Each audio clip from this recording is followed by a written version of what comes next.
sa lagay ng ating panahon ngayong hapon po ng January 19, 2025. Sa ngayon po ay nananatili na walang anumang sama ng panahon sa loob at labas ng ating area of responsibility. Easterlies ngayon, ang dominanteng hangin na umiihip lalo na sa silangan ng ating bansa. Ang hanging amihan ay nakaka-apekto po dito sa northern part ng Northern Luzon. At sa ating long-range forecast, nananatili pa rin po na walang bagyo na namamataan na tatawid sa ating kalupaan hanggang sa matapos ang buwan na ito ay posibleng storm-free po tayo.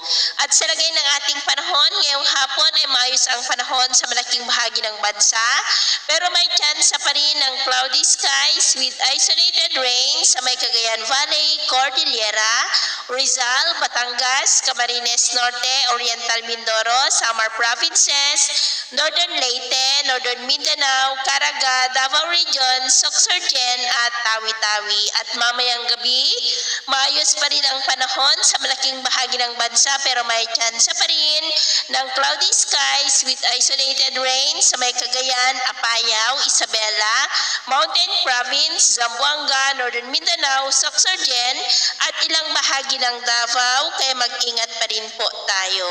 Sa atin naman pong mga baybayin, maalon po sa silangang baybay ng ating bansa na ang mga alon dyan ay posible po na aabot hanggang sa 1.5 to 2.2 meters height. Kaya hanggat maaari ay iwasan na muna natin ang papalaot dyan sa mga may kulay pula para mas makaiwas sa mga sakunang pangkaragatan.